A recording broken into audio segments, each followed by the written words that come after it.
Okay, so riding the wave, you've managed to get out, you're through the shore break, you're out the back, you know your wave selection and who's got the right of way now. We've established those already. So now say this is your wave and it's all about you.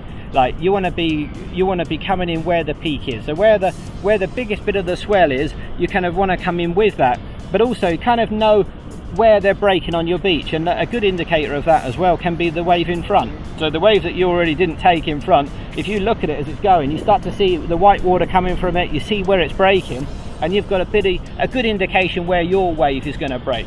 And then the thing is just to read the wave. You know, you'll learn. It'll take time, but you learn how to read the wave and to predict where it's going.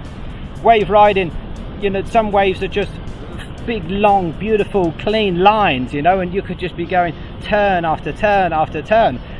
Some waves aren't, you know, some is a whole big mush, backwards and forwards. And if that's the case, you might want to work it, you know, go down the wave to the left, turn around, go to the right, turn around. And the beauty with a jet surf, if you have got one of them messy days, is, you know, you can do 2 or 3 rides on that wave, and then you look behind, actually the one behind's better, you just hop off, you ride the next one, you know. But so you can be going up one wave and then back down the other wave behind, and then just keep going and going and going, which is incredible. But I guess wave riding, really, it's about 2 things. It's the top turn and it's the bottom turn. You know, there's actually the rocket science. Once you get behind it, that's really what it comes down to: top turn, bottom turn.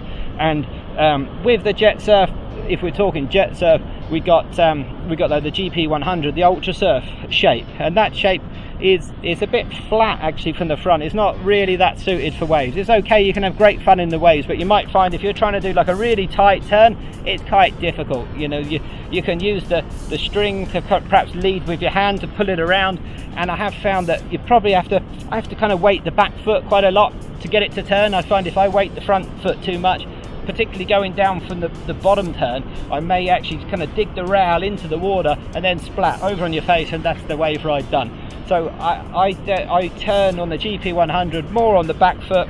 I try and use the handle on the string to lead it around, and then I just try and be wary. If I start to feel the nose sink, I try and pull the weight off of the nose and then carry on the turn. So it's a bit like, you know, a bit of a struggle.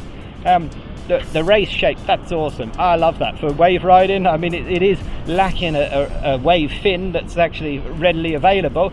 A wave fin would really help things, but the hull of the board is just such a nice shape, and I find with that it just feels right. You know, you just both feet, you can just weight I like to put a lot of weight on my front foot. I'm from windsurfing. I always used to put a lot of weight through the front foot, but I find that with that race board I can weight the front foot up. Sometimes I might put the string, sometimes I might not, but it just seems to go beautifully through the top turn, through the bottom turn, and depending if there's like a lot of chop on the water, you probably want to really bend your knees.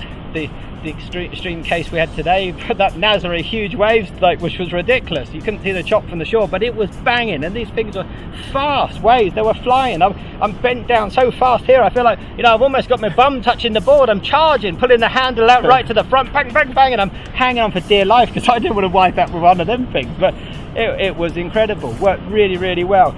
And then the top turn, I guess, when you come back up the wave, you don't want to fall off the top of the wave. You probably want a good bit of speed coming through your bottom turn, but luckily with a powered surfboard, you can use the throttle to subsidize. Like if you had a poor technique getting around the bottom turn and didn't carry too much speed, you can just jam a little bit more throttle on to get fast up the wave, and you can be practicing with how much throttle that you use. You know, I might use probably when I'm riding waves just often a quarter throttle, just kind of rest, but sometimes you need to go a little bit faster. The wave's breaking fast and you just think, oh, I wish I could go faster. Then you remember, of course I can. I got an engine, I got a throttle. You pull a bit more throttle, boom, you get past the braking section, and then you can carve up, and then probably as you come off the top you might let the throttle back off a little bit, and then just kind of try and stop the turn before you reach the actual top of the wave, because you might fall off the back of the wave.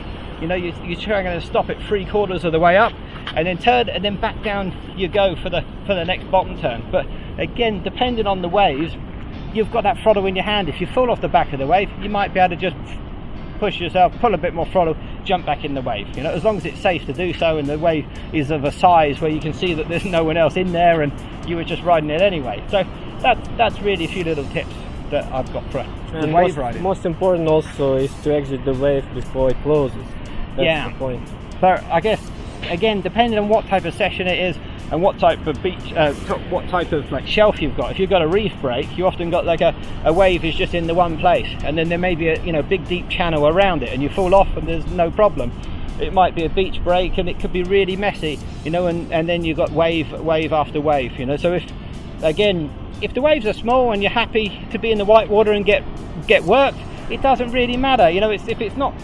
It's amazing how much of a wipeout you can get. I mean, you want to, if you do wipe out, you want to make sure you pull the throttle so the engine's not going, it's no danger to you with the propeller. And also, if you've got it upside down in the water with the throttle flat out, it's just sucking water inside the board like mad, so you don't want that.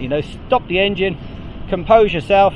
Don't take too long composing yourself. If it's big or danger, get the plug in quick and get ready to go, and as soon as it goes, boom, off you go and get out of there. But sure, if you can see that the wave is going to close, it's going to close out, meaning the whole thing's going to fall down in one big go, then you can just exit before that happens.